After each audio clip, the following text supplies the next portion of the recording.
Hello and welcome to all of you. स्वागत है आप सभी का।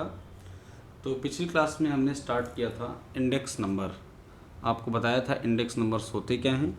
आगे चलकर हम आपको कुछ इंटरनेशनल्स या नेशनल इंडेक्स नंबर जो जारी होते हैं उनको बताएंगे और उनका इंटरप्रिटेशन भी दिखाएंगे। तो आज की क्लास में हम पिछले क्लास में जितने इंडेक्स नंबर हमने पढ़े उनका रिवीजन करेंगे। तो चलिए देखते हैं पिछले कौन कौन से इंडेक्स नंबर हमने पढ़े। तो जो पहला इंडेक्स नंबर हम लोगों ने पढ़ा उसका नाम था लेस्पियर, याद है कौस्तुभ। दूसरा हम लोगों ने पढ़ा पास्चेस। फिर कौन सा पढ़ा? डर्बिस बाउले। इसके बाद कौन सा पढ़ा था? मार्शल एडवर्थ। और लास्ट में था इरविंग फिशर। तो आज हम इनको एक बार फिर से रिवाइज करेंगे नोटेशंस के साथ देखते हुए, ताकि आपको ये याद हो जाए। लेस्पियर इंडेक्स नंबर के बनने का कॉन्सेप्ट क्या था। सबसे पहले हम एक जनरल फार्मूला लिखेंगे। तो जनरल फार्मूला में जब हम प्राइस इंडेक्स नंबर निकालते हैं, प्राइस इंडेक्स नंबर इसको क्यों कहते हैं? क्योंकि ये प्राइस में क्या चेंजेस आया है इसके बारे में बताता है। तो पी फॉर प्राइस, और जिस ईयर से कंपेयर करते हैं उसको यहाँ लिखते हैं आई, और बेस ईयर जिसको लिखते हैं वो यहाँ लिखते हैं। तो P0I is the notation for price index number where 0 is the base year and I is the given year और करंट ईयर। यानी इसका कंपैरिजन इससे हो रहा है। फार्मूला क्या था इसका? समेसन किस पे होना था? कमोडिटीज़ पे, जे पर। जितनी कमोडिटीज़ होंगी उन पे समेसन होगा। कैसे ही अभी आज हम एक सवाल के साथ बताएंगे भी आपको। इसके बाद आपको याद होगा जो फार्मूला बना था वो क्या बना था? PIJ and P0J। IJ means current year का प्राइस, J मतलब कमोडिटीज़। अगर J की वैल्यू 1 है तो पहली कमोडिटीज़ का करंट ईयर का प्राइस। अगर J की वैल्यू 2 है तो दूसरी कमोडिटीज़ का प्राइस इन गिवन ईयर या करंट ईयर। J की वैल्यू 3 है तो तीसरी कमोडिटी का प्राइस। इसी तरीके से अगर नीचे वाले में J की वैल्यूज चेंज करें तो P01 मीन्स पहली कमोडिटी का प्राइस इन बेस ईयर, यानी जिससे कंपैरिजन करना चाहते हैं। P02 का मतलब क्या हुआ? दूसरी कमोडिटी का प्राइस इन बेस ईयर। तो आपको नोटेशन क्लियर है। इसके साथ एक वेटेज लगा था WJ। जो वेटेज होता है वो कमोडिटी के साथ लगता है, यानी जिन जिन कमोडिटीज़ को हम अपने इंडेक्स नंबर में शामिल करते हैं। तो J की value 1 2 dot dot dot n तक जाएगी और हर एक कमोडिटी का एक वेटेज होगा। तो लेस्पियर ने किया क्या? लेस्पियर ने कहा कि हम WJ की जगह पे बेस ईयर की क्वांटिटी को ले लेते हैं। तो बेस ईयर की क्वांटिटी को हम कैसे रिप्रेजेंट करेंगे? बेस ईयर मतलब 0 और क्वांटिटी मीन्स Q। प्राइस का मतलब होता है कितने रुपए में है, क्वांटिटी का मतलब होता है कितना आइटम। जैसे 5 किलो गेहूँ का मूल्य है 100 रुपये, तो ये हो गई क्वांटिटी और ये हो गया प्राइस। तो इन्होंने क्या किया? बेस ईयर की क्वांटिटी को एज अ वेट ले लिया। तो इनका फार्मूला क्या बना? इनका फार्मूला बना P0I is equal to summation J going from 1 to n। इधर आ गया PIJ। अब इन्होंने WJ की जगह पे क्या रखा? बेस ईयर की क्वांटिटी। सिमिलरली यहाँ क्या होगा? जैसा फार्मूला पहले था वैसे ही रहेगा, P0J, बस W जगह पे क्या रखेंगे? बेस ईयर की क्वांटिटी। तो ये फार्मूला किसका बन गया? लेस्पियर का।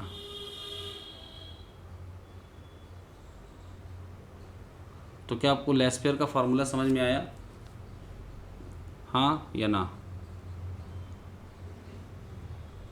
अब आते हैं पैसेज के फार्मूले पे। इन्होंने एज अ वेट लिया करंट ईयर की क्वांटिटी। तो करंट ईयर की क्वांटिटी के लिए हम क्या सिंबल यूज़ करें? I और J मतलब कमोडिटीज़। हर कमोडिटी का अलग क्वांटिटी है, ठीक है। तो WJ की वैल्यू क्या होगी? यहाँ पर QIJ। अब पासेस का फार्मूला बिल्कुल ऐसे ही रहेगा, बस केवल क्या डिफरेंस आएगा? तो पहले तो नोटेशन प्राइस इंडेक्स नंबर, यहाँ पे आएगा पासेस, और यहाँ पर क्या होगा? Summation J going from 1 to n PIJ।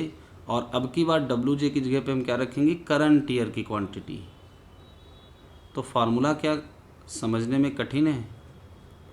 आप इसको आसानी से याद कर सकते हो। केवल एक आपको बेसिक फार्मूला ये याद रखना है बस। ओके,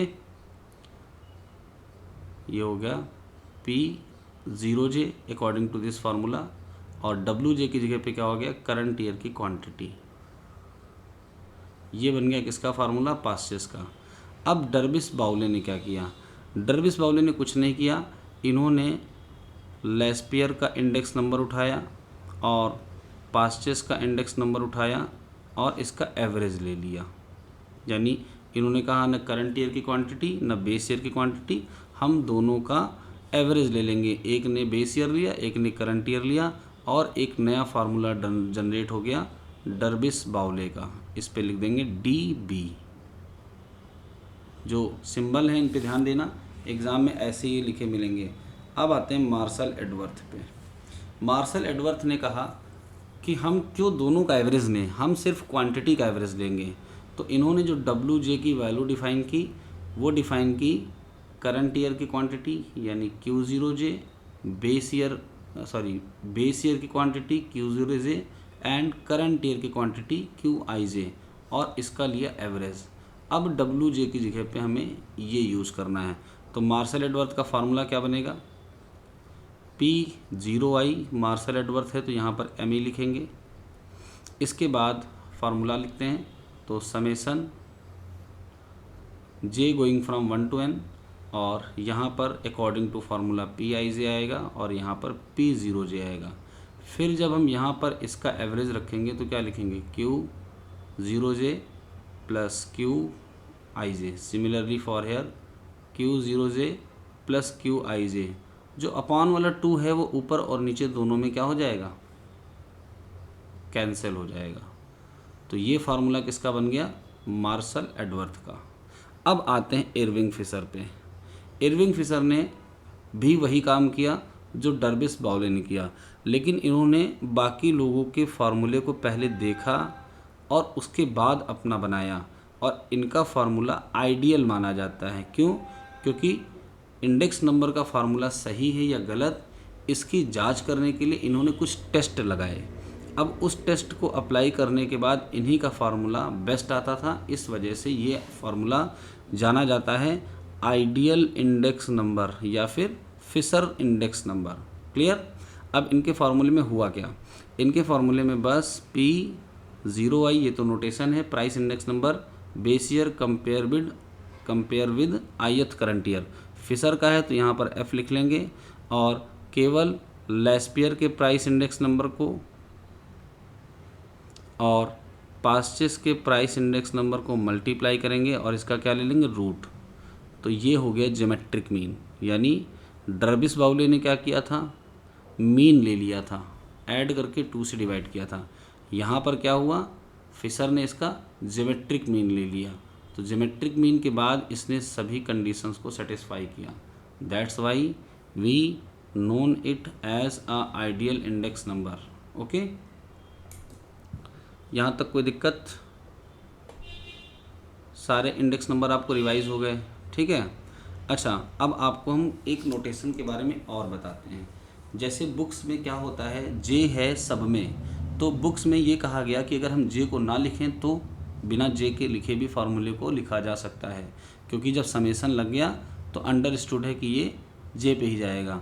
और आई की वैल्यू को 1 ले लिया गया, तो आई की वैल्यू को 1 लेंगे तो पहला बनेगा P1, और लेस्पियर का फार्मूला हम बना रहे हैं तो P1 हो गया और यहाँ पर P0 हो गया। लेस्पियर ने करंट ईयर की क्वांटिटी को वेट लिया था तो जे किसी में लिखा ही नहीं है। तो इस तरह के भी फार्मूले आपको देखने को मिलेंगे। अगर आप गुप्ता कपूर VKSC वाली बुक उठाओगे तो आपको जो ऊपर फार्मूले मैंने बताए ये सारे देखने को मिलेंगे। अगर आप गुण गुप्ता की बुक उठाओगे तो आपको ये वाले सारे फार्मूले देखने को मिलेंगे जिसमें 1 और 0 से रिप्रेजेंट किया जाता है। ओके, तो अभी हम इनके टर्म्स में भी आपको फार्मूले लिख के दिखाते हैं। तो अगर हम मान लो गुण गुप्ता दास गुप्ता की बुक को फॉलो करें तो एक बार हम फिर से आपको सारे फार्मूले लिख के दिखाते हैं। और लिखने का मेरा मेन पर्पज़ ये है कि जब एग्ज़ाम में या ऑब्जेक्टिव पेपर में फार्मूले आएँ तो आप बिल्कुल भी कंफ्यूज ना हो। तो P01 आपकी आई की जगह पे 1 यूज़ कर रहे हैं, ठीक है। ये है price index number base year और करंट ईयर के रिस्पेक्ट में। ये लेस्पियर का हम लिखने जा रहे हैं। अब की बार समेसन लगा है और इसके अलावा और कुछ नहीं। यहाँ पर आपको याद होगा करंट ईयर का प्राइस होता था PIJ, हम इसको P1 लिखेंगे। यहाँ बेस ईयर का प्राइस P0J, तो फिर P0 लिखेंगे। लेस्पियर ने बेस ईयर की क्वांटिटी को एज अ वेट लिया, बन गया लेस्पियर का फार्मूला। अगर आपसे हम कहें फार्मूला बनाइए पास्चेस का, तो कैसे बनेगा? चलो बताओ, कौन बताएगा जल्दी से। पास्चेस ने क्या किया था? Sigma P1 Q1 upon sigma P0 Q1। Very good, ये पास्चेस का फार्मूला हो गया। बाकी डर्विस बाउले और मार्शल एडवर्थ और फिशर, इन तीनों का लिखने की ज़रूरत नहीं है, ये बेसिक हैं, क्योंकि इसके बाद सबने या तो क्वांटिटी का एवरेज लिया, या इन फार्मूलों का ही एवरेज ले लिया, या फिर इनका ज्योमेट्रिक मीन ले लिया। ओके, तो प्राइस इंडेक्स नंबर में आपके कोर्स में इतना ही है। अभी हम क्वेश्चंस पे आते हैं। पहले आपको क्वेश्चंस करके दिखाएंगे, इसके बाद हम दूसरे इंडेक्स नंबर की तरफ बढ़ेंगे, जिसमें प्राइस की जगह पे क्या आ जाएगा? क्वांटिटी। तो जब क्वांटिटी इंडेक्स नंबर आएगा तो वो बिल्कुल प्राइस इंडेक्स नंबर का रेसिप्रोकल होगा। रेसिप्रोकल कहना ठीक नहीं होगा, ये कह लो कि प्राइस को क्वांटिटी से इंटरचेंज कर देंगे। जहाँ जहाँ प्राइस था वहाँ वहाँ क्वांटिटी आएगी, और जहाँ पे क्वांटिटी वहाँ प्राइस आएगा। तो अभी हम आज सारे के सारे क्वांटिटी इंडेक्स नंबर बनाएंगे, लेकिन पहले एक न्यूमेरिकल। चलिए देखते हैं एक सवाल को। तो आपको स्क्रीन पे एक न्यूमेरिकल दिख रहा होगा।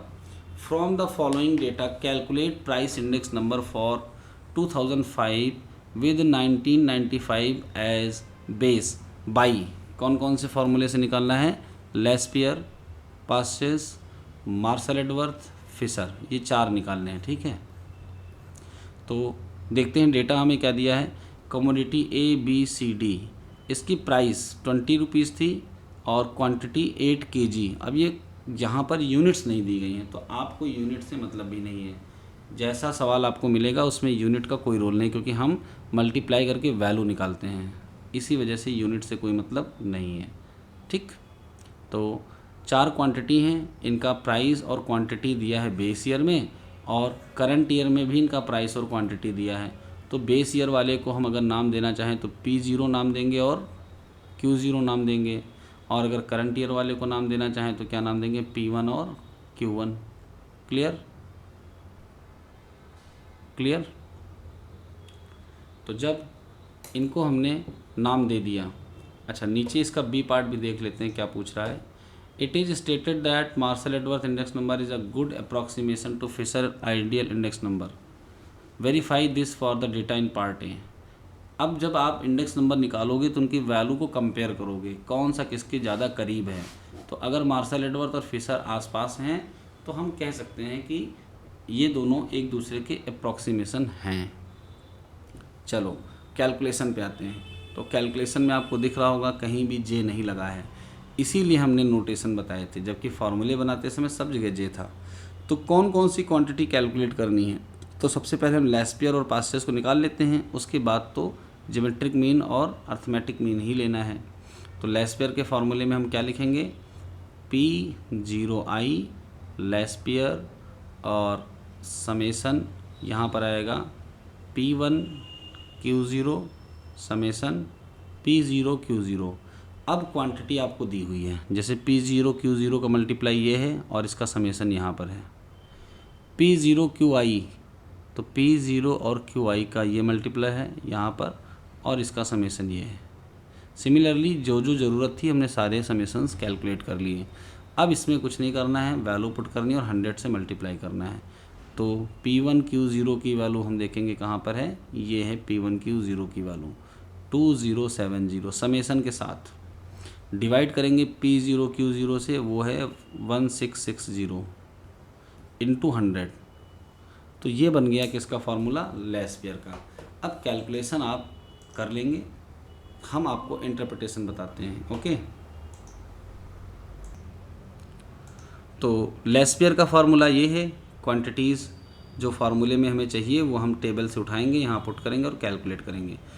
तो चलो हम इनके इंटरप्रिटेशंस को आपको बताते हैं। जैसे यहाँ पर ये आया 124। आपको मैंने पिछली बार भी बताया था कि अगर ये दोनों इक्वल हो जाए, इक्वल होने पर ये 100 आएगा। 100 का मतलब देयर इज़ नो चेंज, जो पहले था वो अब भी है। 100 से ज़्यादा आए तो चेंज है, 100 से कम आए तो रिवर्सिबल चेंज है। रिवर्सिबल चेंज का मतलब एक को कहेंगे महंगाई बढ़ी है और दूसरे को कहेंगे कि महंगाई घटी है। पास्चेस के फार्मूले से ये 1:1 आया और लेस्पियर के हिसाब से 1:4 आया। मार्शल एडवर्थ के हिसाब से अगर हम क्वांटिटीज़ का एवरेज लेकर इसे करते हैं तो देखते हैं क्या आएगा। तो मार्शल एडवर्थ के हिसाब से आया है। इनके फार्मूले पे आप ध्यान मत देना, आपको मैंने जो बताया उस पर फोकस करना, ठीक है? ओके, यस ठीक है। ये आया है 1, 2, 3। अब आते हैं फिशर्स पे, तो देखते हैं फिशर के हिसाब से क्या आया है। फिशर के हिसाब से 123.23 आया है। तो आप देख पा रहे हैं कि मार्शल एडवर्थ और फिशर का लगभग एक जैसा आया है। इसीलिए क्वेश्चन में एक और सब क्वेश्चन था कि क्या मार्शल एडवर्थ फिशर्स का आइडियल या फिर गुड अप्रॉक्सीमेशन है। इसके पार्ट पे आते हैं, कंक्लूजन पे लिखा है this Marshall Edgeworth is this, ये वैल्यू आई, और फिशर की ये वैल्यू आई, are approximately equal. Marshall Edgeworth index number is a good approximation to Fisher ideal index number. तो ये कंक्लूजन यहाँ से निकला कि हाँ, अगर हम मार्शल एडवर्थ निकालते हैं तो वो लगभग फिशर के बराबर ही आएगा, ठीक है। अब नेक्स्ट क्वेश्चन है compute price index and quantity index. अब इसमें देखो क्वांटिटी इंडेक्स भी कैलकुलेट करना है। तो अब हम आपको बताते हैं क्वांटिटी इंडेक्स का फार्मूला और उससे जुड़ी हुई सारी चीज़ें। तो क्वांटिटी इंडेक्स नंबर को बनाने के लिए आपको प्राइस इंडेक्स नंबर को याद रखना होगा, क्योंकि इतनी सारी चीज़ों को रट पाना बहुत मुश्किल है अगर आपने पैटर्न फॉलो नहीं किया या टेक्निक नहीं लिखाई। तो क्वांटिटी इंडेक्स नंबर में हम आपको कंपेयर करके करवाएंगे विद प्राइस। अगर प्राइस इंडेक्स नंबर के हम मेन फार्मूले को लिखें तो क्या लिखेंगे, P0i means price index number. यहाँ पर फार्मूला क्या था, समेसन PIJ, जे को नहीं लिखते हैं, और यहाँ पर था WJ डिवाइडेड बाई यहाँ पर था P0 और यहाँ पर था WJ। तो जब प्राइस इंडेक्स नंबर आया तो यहाँ पर पहले क्या रखा गया है, प्राइस। अब जब क्वांटिटी इंडेक्स नंबर हम लिखने जा रहे हैं तो क्वांटिटी इंडेक्स नंबर में पहले क्या रखा जाएगा, क्वांटिटी, और WJ की जगह पे अब की बार रिवर्स में क्या जाएगा। अगर लेस्पियर का है तो WJ क्या बनेगा, मान लो हम क्वांटिटी इंडेक्स नंबर निकाल लें लेस्पियर का, तो according to rule quantity index number है तो यहाँ पर करंट ईयर की क्वांटिटी आएगी, यहाँ पर बेस ईयर की क्वांटिटी आएगी। जब प्राइस इंडेक्स नंबर था और लेस्पियर पे आए थे तो इन्होंने बेस ईयर की क्वांटिटी ली थी। अब ये बेस ईयर का क्या लेंगे, प्राइस। बात समझ में आई सबको? यस अब जब पास्चेस के फार्मूले पे आएंगे, मान लो हम क्वांटिटी इंडेक्स नंबर निकालना चाह रहे हैं पास्चेस का, तो ये क्या करेंगे, सेम रहेगा, केवल अब की बार इन्होंने क्या ले लिया था, करंट ईयर का प्राइस, तो ये फार्मूला बन जाएगा। बाकी का सेम, जब मार्शल एडवर्थ आएंगे तो बेस ईयर का प्राइस और करंट ईयर के प्राइस को एवरेज लेकर स्टार्ट करेंगे। इसके अलावा जब डर्बिस बाउले आएंगे तो इनका एवरेज ले लेंगे, यानी ऐड करके 2 से डिवाइड कर देंगे। जब फिशर आएंगे तो इनका ज्योमेट्रिक मीन ले लेंगे। क्लियर? तो क्वांटिटी इंडेक्स नंबर बिल्कुल आसान है और आपको बस पहले फार्मूले लिख लेने हैं और टेबल बना लेनी है इस तरीके की जो यहाँ पर बनाई जाती है। जैसे ये इस क्वेश्चन में हमें निकालना था, तो इस क्वेश्चन में सबसे पहला काम क्या करेंगे, हम एक टेबल बना लेंगे, है ना। टेबल बनाने के बाद स्टार्ट करेंगे। ये देखिए टेबल बनी हुई है। अच्छा, इन्होंने कुछ दूसरे तरीके को अपनाया है। E0 इन्होंने एक वैल्यू सपोज कर ली है। E0 को डिफाइन कर रहे हैं एज ए एक्सपेंडिचर, या फिर इसको वैल्यू भी कहते हैं, ठीक है। तो अभी आप इनकी इस वैल्यू और ई पे ध्यान मत दो, सीधे सीधे आप फार्मूले को देखो। हो सकता है डेटा कुछ वैसा दिया हो, हाँ ये देखिए डेटा ही ऐसा दिया है, क्वांटिटी के साथ एक्सपेंडिचर दिया है। एक्सपेंडिचर का मतलब होता है खर्चा। खर्चा कैसे निकलता है, जब हम प्राइस और क्वांटिटी को मल्टीप्लाई करते हैं। जैसे हमने 5 किलो वीट लिया at the rate of 20 rupees पर केजी, तो एक्सपेंडिचर हमने कितना किया, 100। तो अगर हमें एक्सपेंडिचर और क्वांटिटी दी है, प्राइस निकालना है, तो क्या करेंगे, एक्सपेंडिचर को क्वांटिटी से डिवाइड करेंगे। तो ये फार्मूला अप्लाई करेंगे। क्वांटिटी हमको दी हुई है, प्राइस निकालने के लिए हम एक्सपेंडिचर को क्वांटिटी से डिवाइड करेंगे। तो जब हमारा प्राइस यहाँ से निकल आएगा तब हम उस टेबल को बनाएंगे, या फिर हम फार्मूले में देखेंगे जहाँ इसकी ज़रूरत पड़ेगी वहाँ इसको सीधे पुट कर देंगे। क्योंकि कुछ फार्मूलों में डायरेक्ट एक्सपेंडिचर मिला होता है। जैसे मान लो अगर हम ये कहें कि 2000 का एक्सपेंडिचर है, तो एक्चुअल में ये क्या है, 2000 मतलब बेस ईयर, तो बेस ईयर का एक्सपेंडिचर कैसे निकलेगा, जब हम P0 और Q0 को मल्टीप्लाई करेंगे तो डायरेक्टली आपको P0 Q0 दे रखा है, केवल इसका सम करना है। अगर ये एक्सपेंडिचर करंट ईयर का है तो करंट ईयर का प्राइस और करंट ईयर की क्वांटिटी मींस आपको डायरेक्टली P1 Q1 दे रखा है। तो कुछ फार्मूले तो आपके डायरेक्टली निकल जाएंगे, फिर जिसकी ज़रूरत पड़ेगी उसको कैलकुलेट करेंगे। तो एग्ज़ाम में या प्रैक्टिकल में ऐसे क्वेश्चंस भी आ सकते हैं जिसमें आपको क्वांटिटी और एक्सपेंडिचर दे दिया जाए, तो संभल कर करना है देखते हुए। ये क्वेश्चन आज का आपका होमवर्क है, आज आप इसे घर पे करेंगे, ठीक है। तो चलो अब हम नोट्स की तरफ बढ़ते हैं। आपने प्राइस इंडेक्स नंबर देख लिया, क्वांटिटी इंडेक्स नंबर देख लिया, और आगे की तरफ बढ़ेंगे हम। अब बात करेंगे एवरेज ऑफ प्राइस रिलेटिव्स की, और वैल्यू इंडेक्स नंबर भी आज ख़त्म कर देते हैं। देखिए वैल्यू इंडेक्स नंबर में कुछ नहीं, सिंपल सा एक फार्मूला है। जब भी वैल्यू इंडेक्स नंबर निकालेंगे तो हम करंट ईयर की वैल्यू कैलकुलेट कर लेते हैं, यानी करंट ईयर का प्राइस और क्वांटिटी मल्टीप्लाई करके ऐड कर लेते हैं। फिर बेस ईयर का प्राइस और बेस ईयर की क्वांटिटी मल्टीप्लाई करके ऐड कर लेते हैं। फिर करंट ऊपर रहता है, बेस नीचे रहता है, इनटू 100। तो ये होता है वैल्यू इंडेक्स नंबर। वैल्यू को याद रखना है आपको, बस एक ही फार्मूला है इसका, किसी और ने या किसी के नाम से ये नहीं है, सिर्फ अपने ही नाम से है, क्योंकि इसमें वैल्यू निकालनी होती है तो वैल्यू के लिए हम एक्सपेंडिचर को लेते हैं, तो इसलिए कोई चेंजेस नहीं इसमें, कोई किसी और का कोई फार्मूला नहीं है। एवरेज प्राइस रिलेटिव्स और चेन बेस इंडेक्स नंबर, अब इसकी चर्चा हम अपनी अगली क्लास में करेंगे। और फिर बात करेंगे criteria of a good index number, यानी किसी इंडेक्स नंबर को हम अच्छा कैसे माने, इसके क्या पैरामीटर्स हैं, क्या पैमाने हैं। इसमें टाइम रिवर्सल टेस्ट और फैक्टर रिवर्सल टेस्ट की बात करेंगे। इनका प्रूफ भी हम आपको करके दिखाएंगे कि कैसे किसी फार्मूले पे हम इनका प्रूफ कर सकते हैं। फिर calculation of index number, classification भी इंडेक्स नंबर का करेंगे कि इंडेक्स नंबर कितने तरीके के होते हैं। कॉस्ट ऑफ लिविंग के बारे में शुरू में चर्चा हुई थी, इसको भी हम आगे करवाएंगे, और इसके साथ साथ आपका इंडेक्स नंबर फिनिश हो जाएगा। तो आज की क्लास यहीं तक। थैंक यू, जय हिंद।